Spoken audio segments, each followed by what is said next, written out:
Ngicela abazalwane sigijime sifuna amabhayibheli ethu incwadi yamaHebheru isahluko 13 verse 8 yena yedwa nje egameni likaJesu sikhulume kafushane bese sithandaza. Ngiyabingelela Nzebele kwethu. Siyabonga bazalwane. Lencane ngayifica lapha eSebi yahamba-ke yakushiya. Haleluya. Cha nami sengibala nje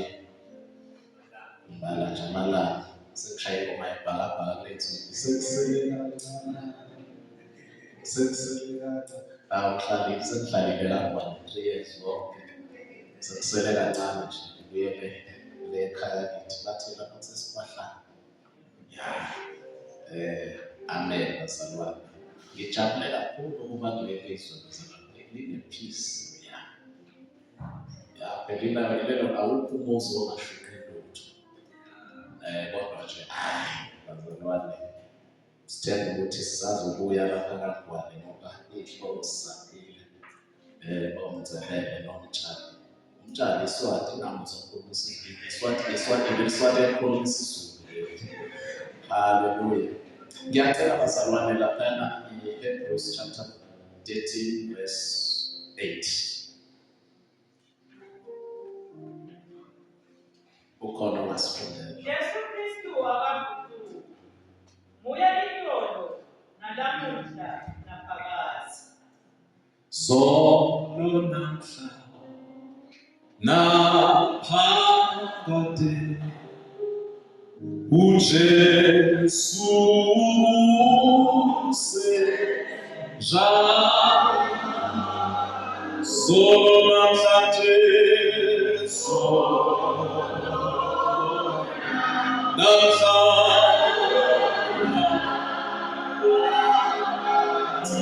uJesu seja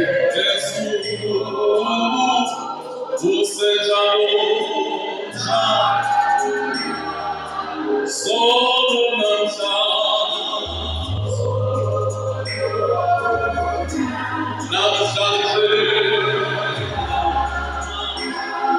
Jesu seja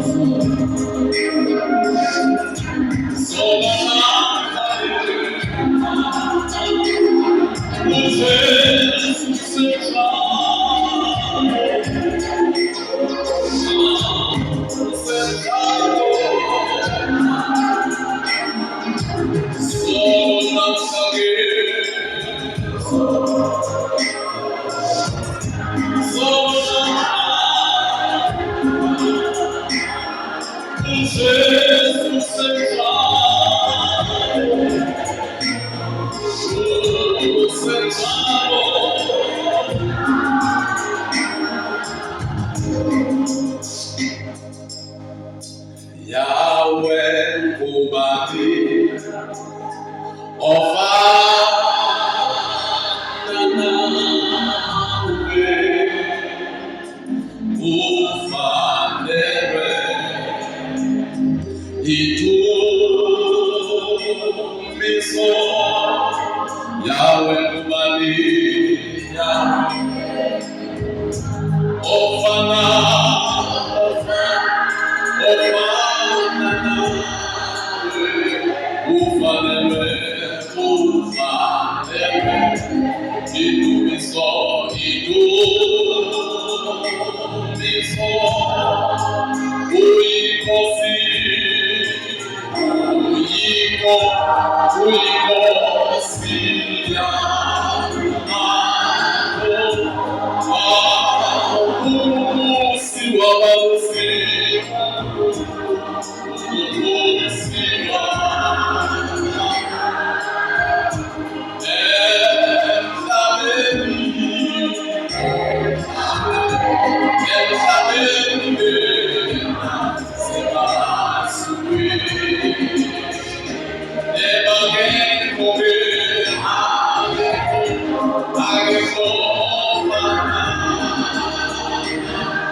Sinathandaza sonke basalwane bini egameni likaJesu. Baba wethu onamandla, egameni likaJesu Kristu waseNazaretha. Nguwe izolo, nguwe namhlanje, yebo naphakade. UJehova, igama lakho lodumo. Wawukhona umhlaba ungakasekelwa. Wawukhona, wawumisa ngezwi lakho. Ethi ohlabelelayo liphakanyisiwe emazulwini, emhlabeni nangaphansi komhlaba. Elithi izwi lakho wena Nkosi Jesu waphakanyiswa kakhulu, wanikwa igama eliphezulu kwamagama onke, ukuze ngegama likaJesu onke amadolo asemhlabeni nawasezulwini nangaphansi komhlaba aguqe, nezilimi zonke zivume ngazwilinye zithi phela wena Jesu uyinkosi yamakhosi nombusi wababusi. Baba wethu onamandla, sesikhona kule ndawo, Nkulunkulu wethu ogcwele, siphakamisa wena. Mose aphakamisa inyoka ehlane kanjalo endodana yomuntu imele ukuphakanyiswa.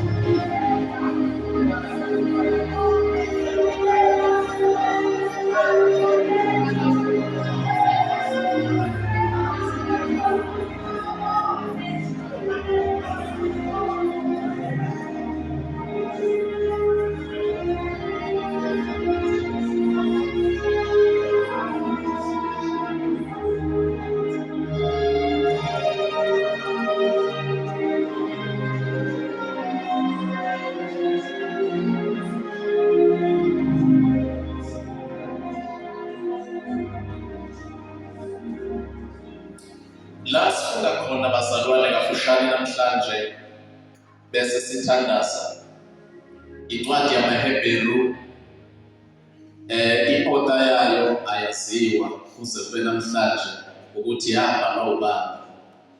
Abanye baye bahlawumbisele bethi mhlawumbe yabhalwa uMpostoli Paul, abanye bahlawumbisele ukuthi mhlawumbe yabhalwa uPriscilla.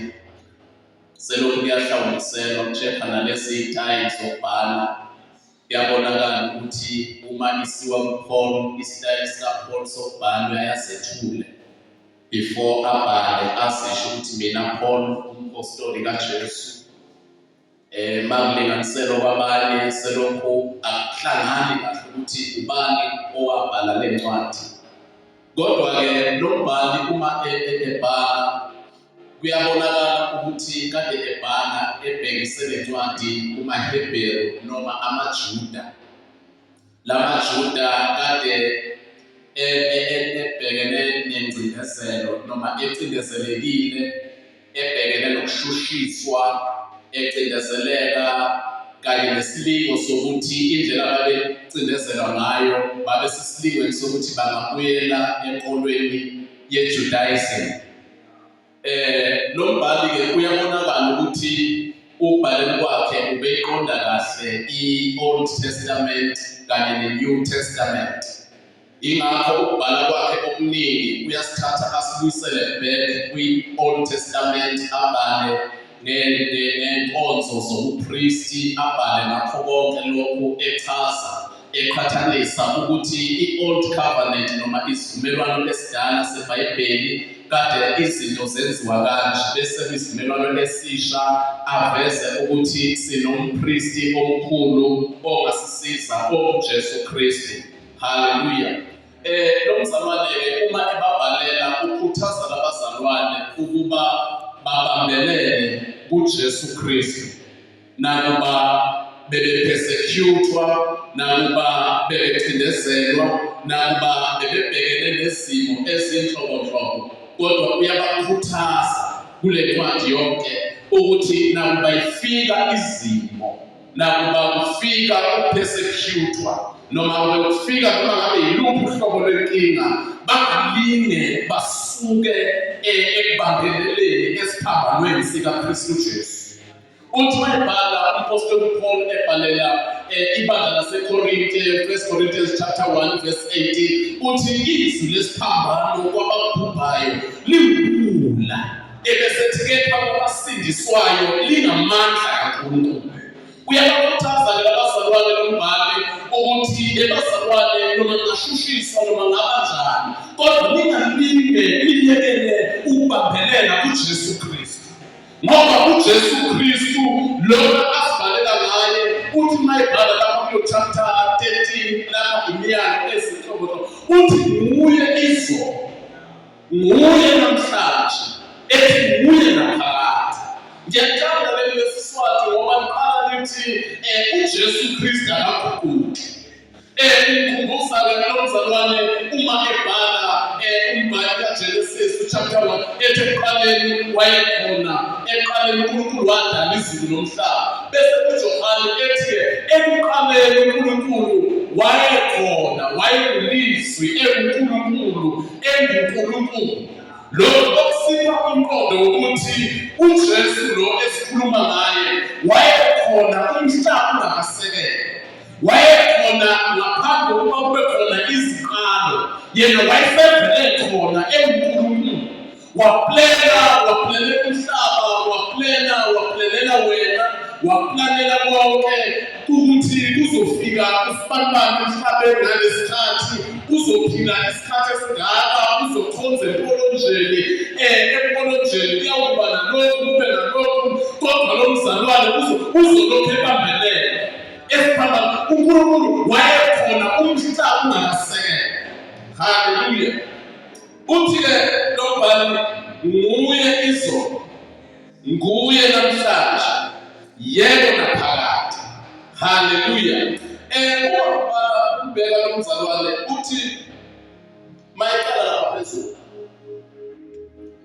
ngoba lo chapter 13 wonke imiyalo esenhloko. Lapha uma ungathi impela ufuna ukula nge-context ekhona ungadideka. Lo chapter ngoba uma eqala ukuthi malume njalo uthando lomzalwane. Verse 1. Uthando lomzalwane malosiyani. Sanibonani nakhona. Uthando lomzalwane malosiyani. Malume njalo.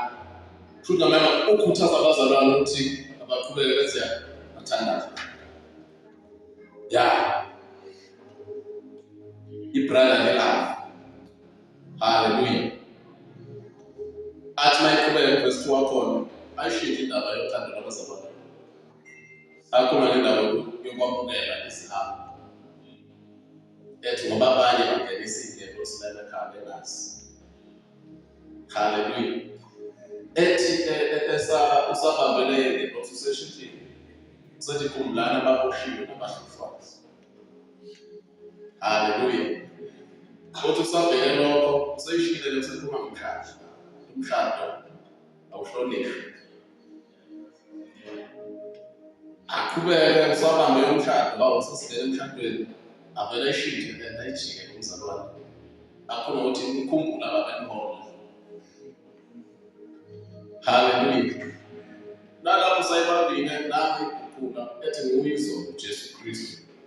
Nguyizo. Nguye namhlanje. Yebo naphakade.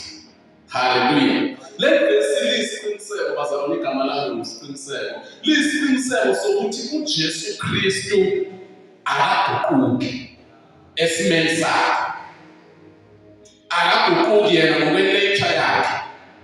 Selokhu umhlaba ungakasekelwa umile ulokhu uJesu. Hallelujah. Elithi iBhayibheli mawufunda le ncwadi yamaHebheru ethi uhlezi ngakwesokunene sikaNkulunkulu. Okusho ukuthi akaziyani akaguquki yena ngokwesimo sakhe, akaguquki futhi nasothandweni lakhe. Lo thando ayenalo usenalo namhlanje. Lo thando abanalo singakabibikho yena wasevele lukhona namhlanje. Futhi usazoqhubeka uJesu nje athanda ngoba yena vele unguthando. Akaguquki uJesu. Hallelujah. Le agape love, le unconditional love, lamaGreka sibone isigaba esi-4. Lapha i-agape love. Lolo lungalawuleki lolo. Hallelujah. Lolo lungalawuleki lolo. Olungathandi only if, oluthanda even if. Hallelujah. Yikho ukulandela nje kuphela. Hallelujah. Ngoba uyathanda. Ukuthanda uhloniphile. Athande ukugeza. Athande kwenza lokhana nalokho okubi eziyayo aqhubeke athande. Yingakho lo mbhalo uqala aloluyana lokuqala uthi malube njalo lo thando lomzalwane. Ukhuluma lapho ngesitoti. Lo thando leli nothi isitoti ifini yafeleyo. Lo thando lokuzalwane. Brotherly love. Engathi ugoqa konke malume njalo ngoba lo thando lomzalwane akudili lapho kwi-brotherly love. Ufaka nesitoti kulamaGreka. Thanda abangani bakho. Hallelujah. Ya uqhubeke no-eros lo mabashadile. Amen. Hallelujah. Angikho thandweni namhlanje akhulumi ngothando. ngizama ukuveza ukuthi lo mzalwane uJesu akashintshi nasothandweni, akashintshi kwimvelo yakhe, akashintshi nasothandweni lakhe, futhi akashintshi nasemandleni akhe.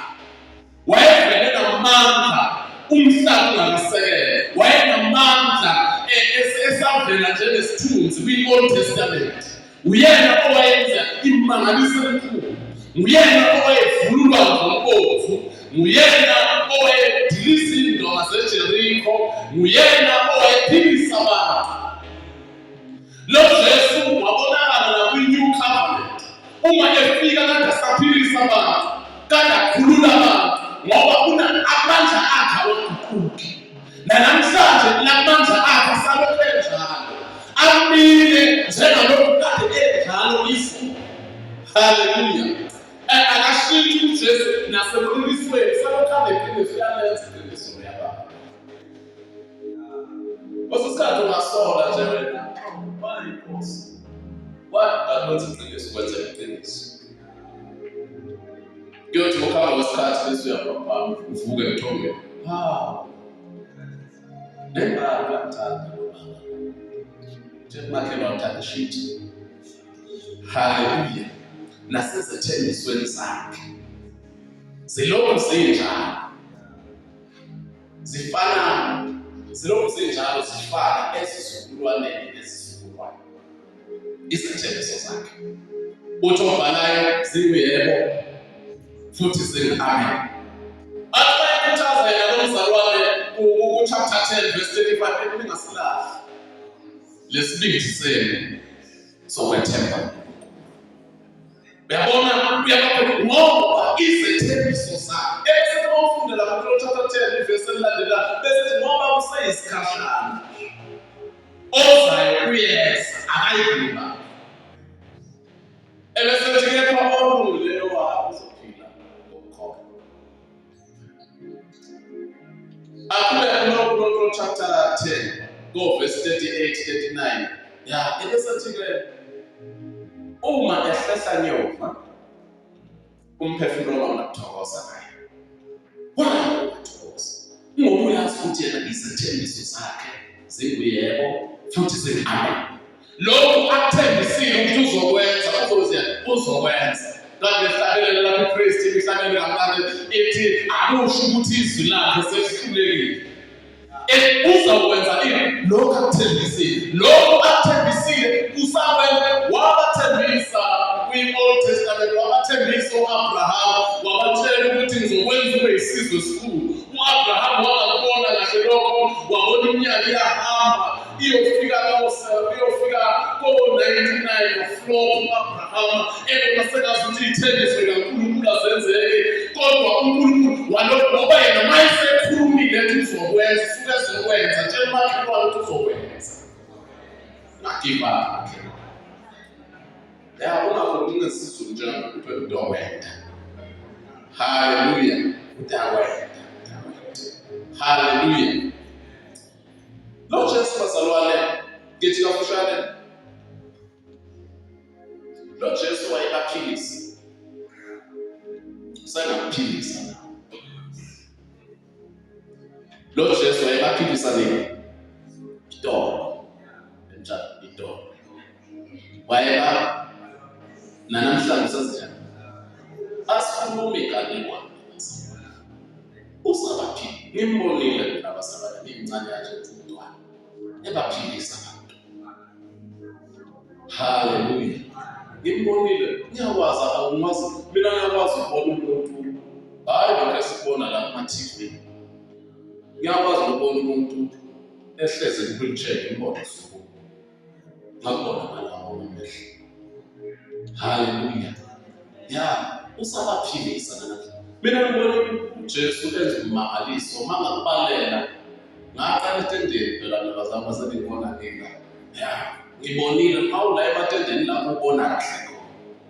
Ngelinye ilanga ngiyaqoqela nje baletha omunye umama akekho kusenior pastor eseMozambique. Siyimistende inyanga yonke. Akekho ke kusenior pastor ngilelela intendeni. Bafika baletha omunye umama uhamba nge-wheelchair. wayeshaya istroke. Ngabemletha nomama bathi beze umfundisi lo senior pastor eShamana. Awuthi umfundisi usahambi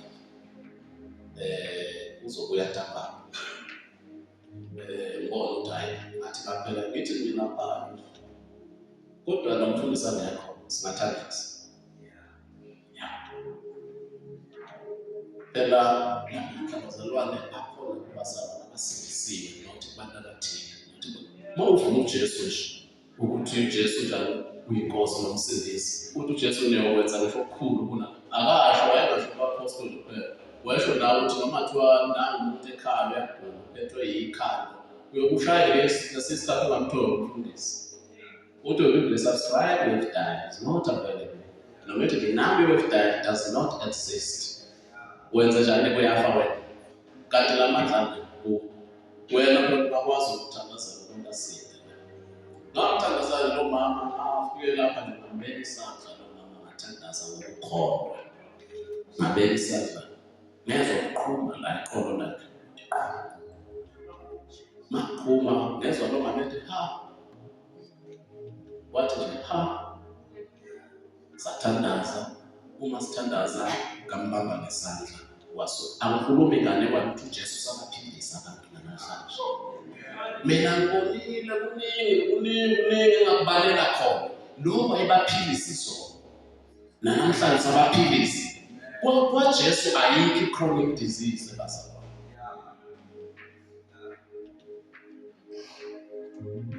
Usathana bekwenza ukuthi umuntu ogula kwakho uhlala khona. Ukwenza lokugula lokhu kuclaim njalo okwakho. Akuyingawo. Hallelujah. Lo Jesu owayebaphilisa usabaphilisa namuhla futhi usazobaphilisa. Hallelujah.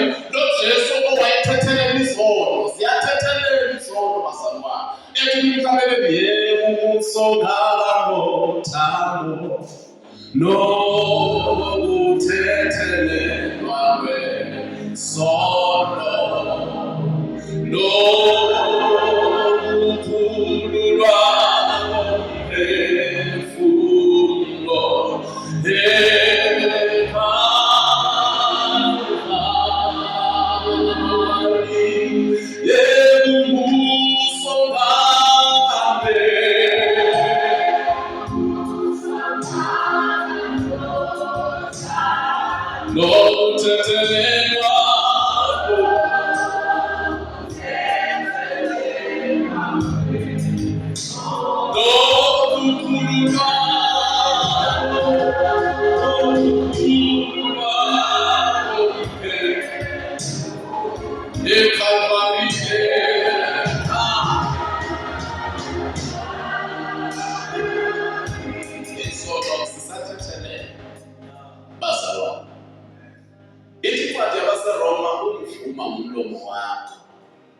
Romans chapter 10 verse 9-10.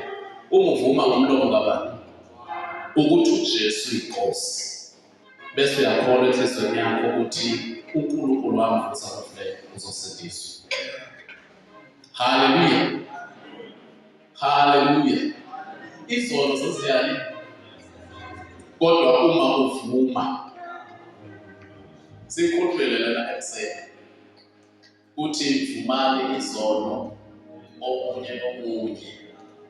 Singakayi kuJesu. Kodwa sivuma ngokubazalwane. Ngoba kuyenzeka ukuthi wonile bani umzalwane wakho agijimele uJesu. Beyibona cross. Kunalo horizontal. Kube nalo vertical. Amen. Lo horizontal usho ukuthi awukwazi ukunyuka uye kuNkulunkulu ungakaqali abantu. Awukwazi ukunyuka no vertical sibheke phezulu ezulwini uNkulunkulu. Awukwazi ukujaha ukuyolungisa uNkulunkulu ungaqali abantu. Lo Jesu wayethethelela izono bazalwane namhlanje usayithethelela. Hallelujah. Kubizwa ukuthi njengomzalwane indlela yakho yokuyihlanza nokuthi lithi iBhayibheli phela uthi ngiyala ukuba abantu bahlalisane kahle. Awukwazi ukuthi uzogijima enkulunkulu ungahlalisene kahle nomakhelwane wakho. Amen. Hallelujah. Nguye izolo, nguye namhlanje, yebo naphakade. Amen. Uzakuthethelelwa sona. Uthi Isaiah chapter 1 verse 18 elesizulu lithi wozani sithethe ngani? Noma izono zenu zibomvu njengegazi, ziyakuba mhlophe njengeqhwa. Athi amaXhosa ziyakuba mhlophe njengomgquqwana. Zisathethelelwa izono. Ungahlali, lena isiqondo ukuthi ungahlali esonweni. Ngoba uthi wagcina ngalezi ayikhathi uJesu ezakuthi ethi izono zakho uyithethelele.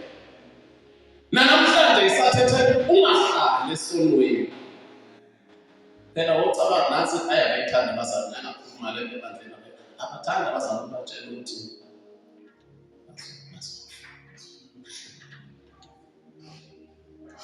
phela siveselithi mangasho ilapho sakuthela. Kahle kahle ngikhuluma njenana lethu. Ngoba vele mancane amathuba ukuthi usheshe udlule. Liyashona lilanga senza sathuthela. But kukhuluma ukuthi qaphela ukuthi ungenzeka cishe ibani manje sathuthela. Sheshe ulungise nongazwani naye. Sheshe ulungise izinto ngoba wafa usabamba kaNkulunkulu. Ya usebamba amagqubu. Ukhona ukuthi uJesu akadingi ebazalwane. Uma ethi lokubhala amaHebheru thina sesinompristi omkhulu. Ngokwe-Old Testament, ngokwe-Old Covenant, kade kumele uma uflophile uhambe umpristi uphathe lesisilwane. But kwi-New Covenant thina sesine-right yokuziyela thina mathupha kuNkulunkulu. Yikho ethi uJohane wayibhala ethi bonke abamamukela wabapha amandla, wabapha i-right, wabapha i-authority, wabapha i-privilege ukuba babe ngabantwana bakaNkulunkulu laba bakholwa egameni lakhe. Lokho kusho ukuthi wena mzalwane usune-right yokuziyela wena mathupha. Kahle sathi nokuthi kungaze kube njani umpristi ukhona, umfundisi ukhona, uyaya wena uNkulunkulu Nkosi selivuluphile. Jesu akenze njengani ukuthethelela kusasa. Manje phela indaba isala kuwe nje ungayitholela. Phela abanye abayithethelelile bona nje. uNkulunkulu Jesu akalindi ukuthi uzophinde kabili. Lokho okwenzile uflophile bese ngekho thina la. Uyazi ukuthi bekwenzakalani lapha eCameroon lapho singaboni thina. Uyazi kwenzakalani eDeni eviki uflophile kuphi. Une-right ungaflophi ngamabomu phela. Kodwa uma uyithuka ngiyalithanda lelo Siswati uJohane mayibhala ngalena uthi uthi ongenasono uyasikhohlisa neqiniso alikho kuye. Ebese kodwa uma nithuka lokuthi uma nithuka nona sinommeli, sine-advocate. Hallelujah. Hallelujah. Lo Jesu ngifika kanjani lapho ethi lo Jesu oba ethethelela izono usayithi ungahlali esonweni njengoba emakhelwane ungahlali esonweni. Shiya izono. Hallelujah. Futhi usasindisa bese sikhulumile lokho kakhulu labantu kuzo zonke izibopho zikaSathane. NgoMathewu 12 uyakhulula uJesu. Uyakhululana kuzo zonke into. Ngoba abanye baboshwa isithi. Uthi umpostoli Paul kwincwadi Ephesians chapter 6 iverse 12 uthi okugcina qinani enkosini nasemandleni ayo amakhulu. Esethi ngoba asibambene negazi lenyama kodwa silwa nemimoya nabomoya emikhulu. That law is called silwa nama-principalities, the rulers in the higher places. Amen. Nokuthi silwa nama-principalities. Kusho ukuthi silwa no-principal. Asilwi nalama-agents. Kusho ukuthi ngamanye amazwi kuno-chief demons. Okuyibona silwa nabo abangemuva kwalama-agents. Lama-agents areporta lapha ekoleni ngesasikoleni. Kukhona uprincipal, kube khona ngabala ama-HOD yini, but aresithi kunothisha. Bonke laba balapha ngaphansi bareporta kuprincipal. Abanye baboshwa ilanga. Omunye enze izinto ubone ukuthi akasahambi. Sekhona into emphushayo lapha ngemuva. Lo muntu-ke nithi-ke nabazalwane, uJesu owayesindisa namhlanje size usasindisa. Lo wayekhulula eqashula iy'bopho, akhipha bonkolegiyo, usabakhipha namhlanje. Lo wayekhulula imindeni, ngoba ezinye iy'nkinga zisemndenini. Le ungaze uyitshela ukuthi hawu Nkosi, mina zami iy'nkinga zinkulu, ezinye zikuma-local churches, bazalwane. Ngibheke ukuthi uJesu bazalwane owayekhona ingabi bikho ngisho le-local church. Le yasePolojeni, ngithi sisePolojeni. Wayekhona ungabi bikho leliya khaya lelo sihlala kulo namhlanje. Ayikho before kube nale banga bazalwane le. Mhlawumbe kwakuyihlathi, azikho ihlathi. Kodwa esithi kwakuyihlathi. Amen. Sehlathini. Kube ukuthi kube nasambati ohlala phansi acabange, aplane ukuthi yazi lapha ube oqala ibandla. Waqala wachaba, washaya ihlahla, wakhipha amatshe, nayikhipha amatshe, uqala something. Likhona bazalwane, ngokungakabi bikho, mhlawumbe bakhona ababekhona lapha abayingxenye. Amen. But abanye babeleka abanye babona sekunesonto, sekunevangelical church enkulu nje. Amen. But kube ukuthi kube nasamba okusho ukuthi libandla lavele kanjani lapha khona ungakabi bikho.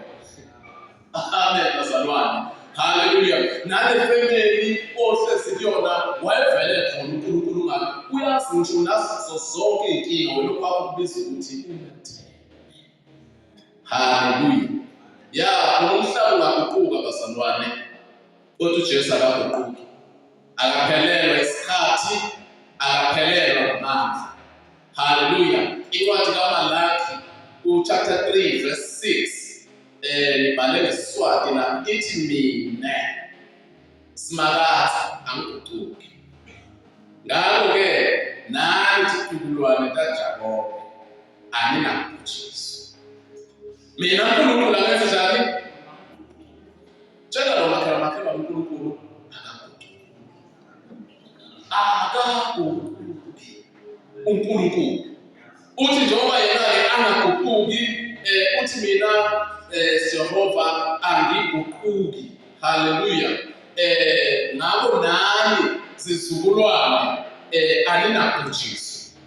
Kusho ukuthi ngamanye amazwi uNkulunkulu bengithi lona wayebavikela ebenza namhlanje usavikela. Wena usakwazi ukuhamba ngesibindi uthi there's no weapon formed against me shall prosper. Asikho sikhali lesilolelo mina esiyophumelela ngoba uNkulunkulu unjani? Unami. Hallelujah.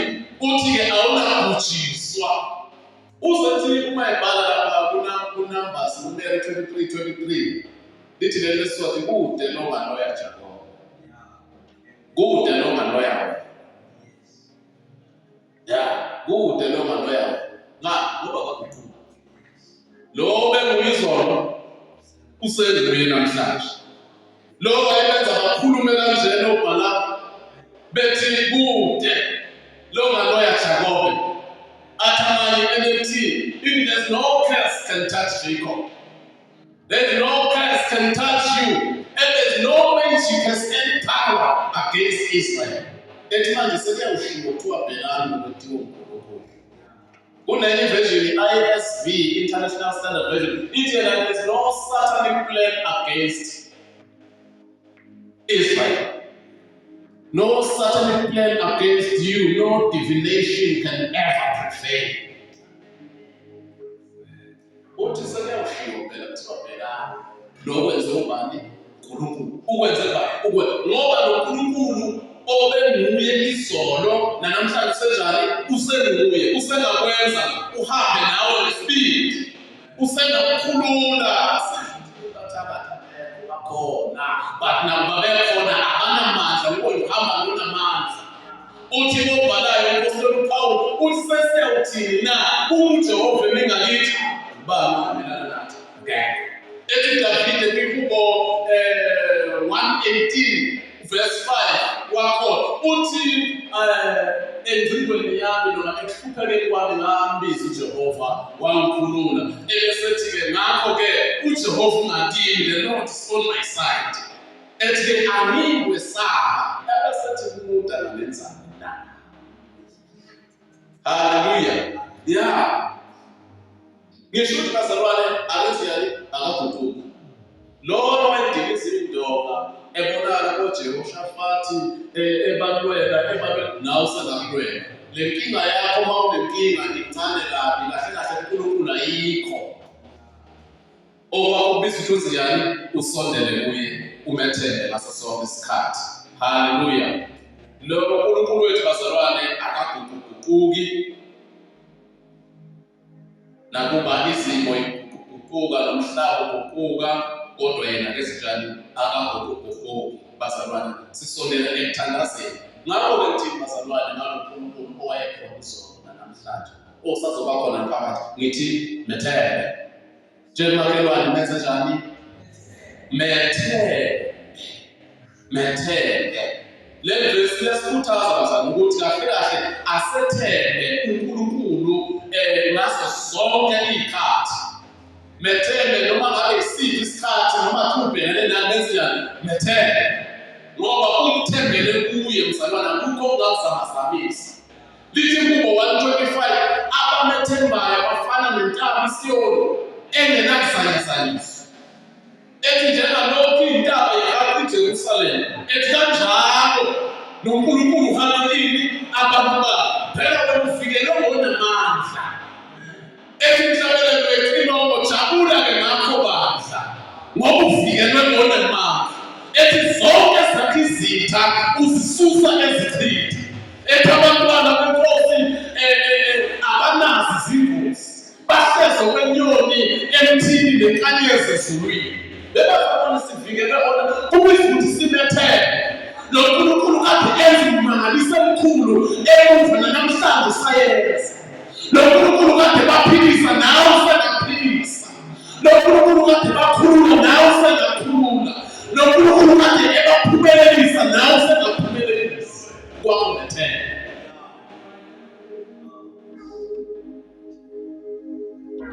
Uthi Isaiah chapter 40 verse esijwayele sesizothanda uverse 28 wakhona uthi awazi awukeva yini simakathe uNkulunkulu lo ngunaphakade. Yabona ukuthi lo ngunaphakade kusho ukuthi nguye namuhla nguye naphakade. Uthi lo verse uthi awukeva yini simakade uNkulunkulu waphakade umdali wemikhawulo yonke yomhlaba. Yonke indalo iyamazi idalwe nguye. Lithi angeke adinwe, angeke akhathale, angeke aphelelwe amandla. Lo Nkulunkulu lithi angeke adinwe futhi ngeke akhathale. Ethi kude longaphelisisa kuthonza kwakhe. Akekho ongaphelisisi understanding kaNkulunkulu. Akekho ongaphelisisi ukuthi uNkulunkulu ucabangani. Lo Nkulunkulu akaguquka kaphelelwe isikhathi. Ethi ubapha amandla bakhathele. Athi lawe sisulu ubapha amandla kulabo abayethile. Laba sebephelelwa amandla uyabapha amandla. Ethi wandisa izikhwepha kwabaphelelwa amandla. Ebesethi-ke izinsizwa ziyaphelela amandla. Nabasha baba nobuya. Kepha nabamethembayo bathola amandla amasha. Bakhuphuke ngamaphiko njengezinkosi. Bagijime bengakhathali. Bahambe bengaphela ngoba bathembe lona owayekhona ungakabibikho, lona okhona namhlanje osazoba khona ngaphakathi.